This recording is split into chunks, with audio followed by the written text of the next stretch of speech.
And welcome to Saturday's edition of the dceu Daily. Hello. Should Amber Heard be sacked from Aquaman 2? This is a decision you and I can't make. This is not even a decision the director James Wan can make. This goes at the very top. This even goes beyond Walter Hamada. This goes to the top of Warner Media. Who do you think sacked Johnny Depp from Fantastic Beasts 3 and the rest of the franchise? If you think it was the director or J.K. Rowling or any of those people. Let's not forget, Warner Brothers recently had an event for Harry Potter and assured fans that Joe Rowling would have nothing to do with it. And so when it suits their purposes, they don't back people. And when it does, they do back people. Because I've heard a lot of this over on Twitter, oh, Jeff Johns is, why don't you sack Jeff Johns? Well, they can't sack Jeff Johns. Jeff Johns no longer works for them. It was a very clever way of doing it. Jeff Johns is still the showrunner of Stargirl, by the way.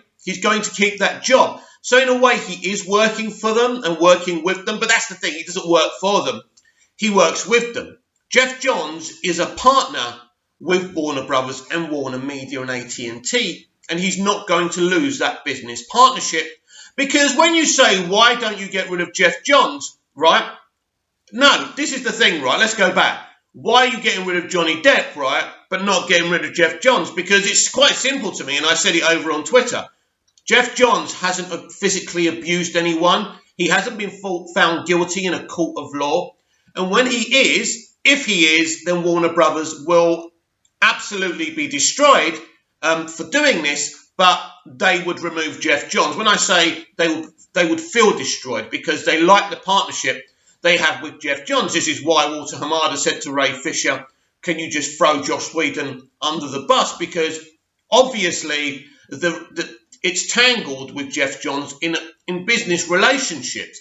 So it's very difficult. But you must remember that Jeff Johns, as far as we know, hasn't physically abused anyone, right? Now, basically, a judge told Johnny Depp that he was someone who was guilty of physical violence against his then wife, Amber Heard, right? That's a fact. Now, we all know, right, pretty much that they were taking lumps out of each other.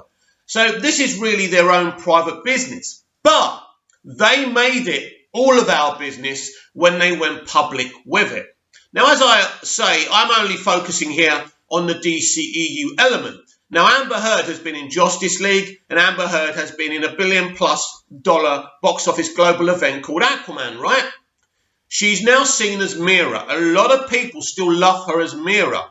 Now, Warner Brothers can't go sacking anyone they want because they're a shitty person, right? Because if you sacked everyone in Hollywood for being a shitty person, there would be no one in Hollywood, right? And so they have no legal grounds to sack Amber Heard. Now, there is going to be a main court case, which Johnny Depp has pushed for. Now, if she is found to be a co-abuser, then that's a different situation. They would have to remove her too. But the problem is Johnny Depp made this public knowledge. He was the one who made this public. He's the one who wanted to make this public. Right? This didn't have to be public, but it is public. He's paid the ultimate consequences, right? Because basically he went up against someone who was willing to do whatever it took to win. And Amber Heard has won because she's still got her job. Now, there's a lot of aggression from people against Amber Heard. I wholeheartedly believe, attacking her on social media, calling her names, threatening her, bothering James Wan about this, isn't a good thing to do. I just don't believe in it. And I certainly wouldn't do that. Now, I've said in the past, I don't want her sacked from in the role of Mira because I like her in that role and she's never done anything to me personally, so I don't really care. That's my attitude, right? Johnny Depp married a beautiful, glamorous woman because she was a beautiful, glamorous woman, helped her get her leg up, in more ways than one there, by the way, but in the industry, so because of her marriage and, her relationship with Johnny, she was able to get, a plum role within the dceu. Now, it's a bit confusing who actually went out and cast Amber Heard as Mira. Now, it's always been my understanding that it's Zack Snyder. And let's be clear here, Zack Snyder fans, because you need to listen up, and I'm a Zack Snyder fan as well. He has gone back and brought her back for additional scenes for his Justice League movie. What do you think about that? Comment down below. No, comment down below, right? You're tagging Amber, you're abusing her. You're tagging James Wan, making demands. Why don't you go and tag Zack Snyder and tell him, Zack, how dare you bring her back for additional photography? She's that, she's the other. And this is the problem with some of you people. You're hypocrites, because when it comes to Zack, you won't go there. Now, I wouldn't go there anyway. And I think Zack's got the right to bring back whoever he wants. My point is, if you're going to abuse Amber, if you're going to bother James Wan and people like that, and you're going to try and abuse Jeff Johns on a Twitter he hasn't used for over a year, right? Why not go over to Vero and say to Zack Snyder, you know what, Zack? Why did you bring her back for additional photography? How dare you bring her back for additional photography? But as I say, you lot are hypocrites, and you're not going to do that. And this is what I find funny about the whole situation, right? So the thing is with me, right, you know, time heals all wounds. And, I think time is a good signifier. If she is the bad person you all think she is, she will get what's coming to her. And in the main court case, it will come out that she was an abuser, allegedly, as much as he's an abuser, allegedly, right? But I don't see the point in going public and going on and on about this. I'm discussing this because it affects the DCEU. James Wan's busy now developing Aquaman 2. The plans are out there. The plans have been made. His cast is solidified. It would be very, very, very difficult because Aquaman 2 is further along the development structure than Fantastic Beasts 3 is, right? And they set up that relationship. I just think it would be utterly problematic now to boot her out. Now, there's different ways of recasting her. You could just recast her and not mention it within the script. Of course, there's the multiverse. There's going to be hundreds of thousands of mirrors in the many versions of Earth in the DC universe. It's easily done, don't get me wrong, but at this moment in time, first of all, we need to live in the real world. In this moment in time, Amber Heard will not be touched. She will not be sacked, no matter how many people shout about it, because she hasn't officially, legally been told that she is an abuser. Once that happens, because they've asked him to leave, they're gonna have to ask her to leave. There can be no confusion about that, because once you do that to Johnny Depp, one of the greatest, most famous actors in the world, she's not going to be able to get away with it. We've already heard the audio. Now, the audio has cast her out and changed kind of the court of opinion, the court of public opinion, because since that audio, everyone realizes that she probably allegedly isn't a very nice person, right? But you know what? I love horrible people. I like shitty people as well as nice people. I take people individually. And if they're a bad person, they're a bad person. If they've done bad things, because I've done bad things, you've done bad things. This is the problem with social media. As soon as a famous person does or says something, or I'll give you an example months and months ago when I said I wasn't going to support JusticeCon because basically the Nerd Queens, one of the Nerd Queens basically, was it Meg, Wonder Meg, had attacked me for an opinion I quote tweeted her with, right? So I said, that's it, not getting involved. What happened? The mob came after me and about 10, 20, 30 people, unsubscribed from my YouTube channel and unfollowed me on Twitter. I was cancelled by sections of this fandom, which is disgusting if you think about it, because not only did I donate money to suicide prevention, I was here every day filming these videos, fighting for the Snyder Cut. But because I'm not the Nerd Queens and because I don't know Zack Snyder personally, and Zack Snyder's never turned up on a video for me, I was cancelled. I was easily disposable. And this is what's happening to Amber Heard. This is what happened to Brian Griffin in Family Guy. Do you remember that episode? Brilliant. When he goes into the cinema and he comes out and everyone's attacking him on Twitter. Brilliant example of the mob culture over on social media, but especially on Twitter. So my advice is leave Amber Heard alone. Let the courts do their job. And if she is found guilty, she will be out of a job. But right now, she's not going anywhere. Right, let's actually talk about some DC content, right? Scott Edwards has tagged me in an old article from January the 14th of this year involving Arrowverse's official Justice League team revealed in Crisis on Infinite Earths. This is by Molly Freeman at Screen Rant. So, the Arrowverse's official Justice League team assembled in Crisis on Infinite Earths, including Flash, Supergirl, Batwoman, Black Lightning, and more. The Arrowverse's official Justice League team assembles in Crisis on Infinite Earths, including Flash, Supergirl, Batwoman, Black Lightning, and more. The Arrowverse launched in 2012 with the lone superhero show of Arrow, and has since expanded to include a whole lineup of DC TV series: The Flash, Supergirl, Legends of Tomorrow, Black Lightning, and Batwoman last month. The CW kicked off its most recent annual DC TV crossover event, Crisis on Infinite Earths, which adapts the comic book storyline of the same name. In the event, the heroes must face the potential destruction of the entire multiverse at the hands of the Anti-Monitor. Tonight, the CW aired the final 2 episodes in the Crisis on Infinite Earths crossover, Part 4 and 5.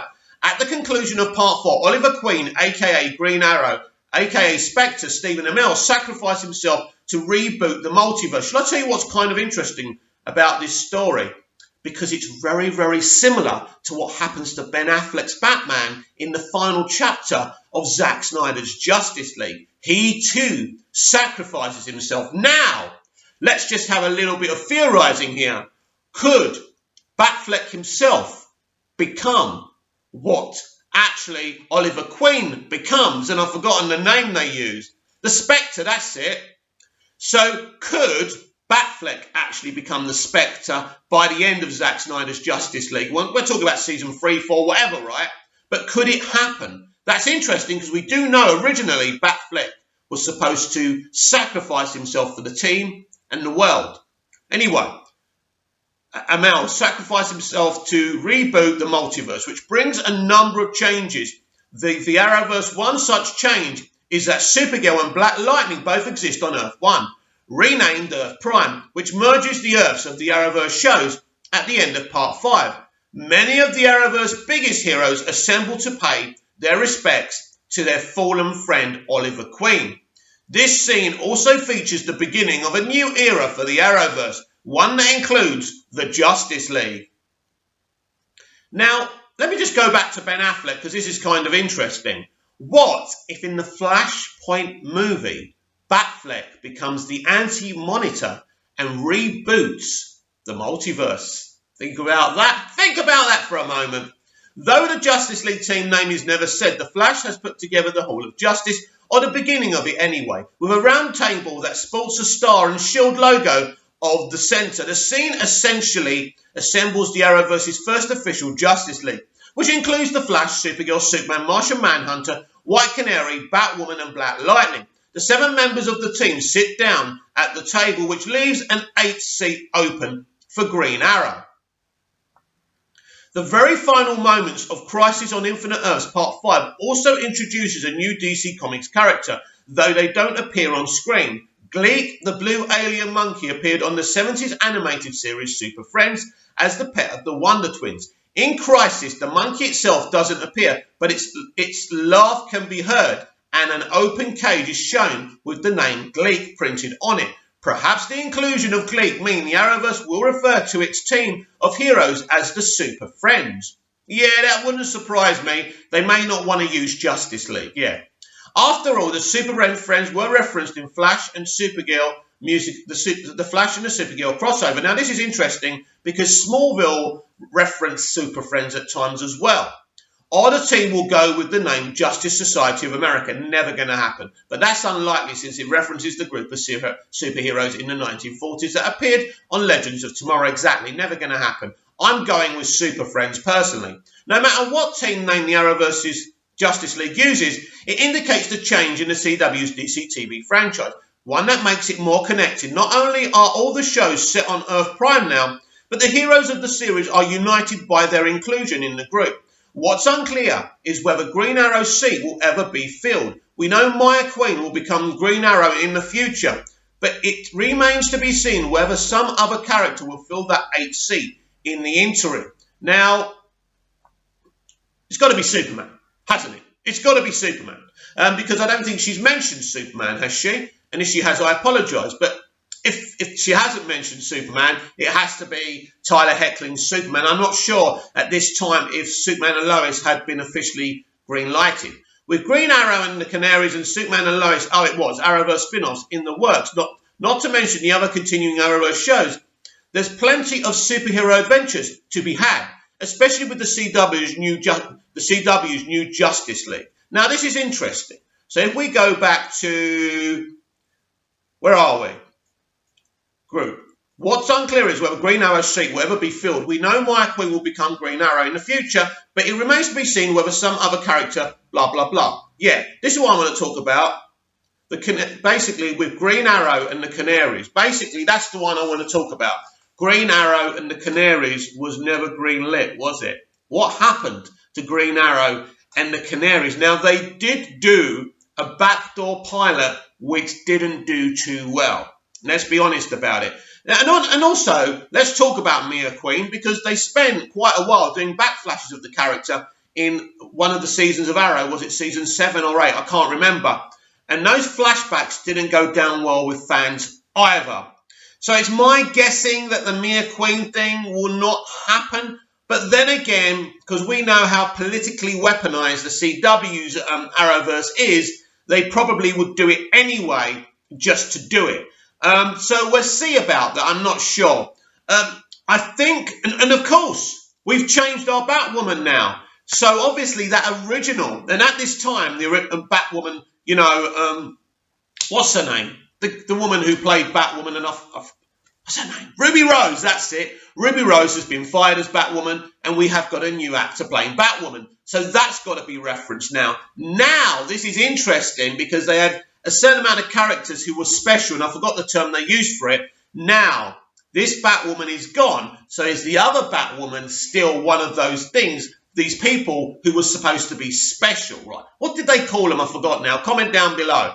But yeah, very interesting. I think the Arrowverse Justice League will change all the time. The problem is in 2021, I've heard they may do a two-parter crossover because they can't do a big one this time because they haven't had the time because of COVID-19. So I think it will be referenced in that limited, condensed down crossover.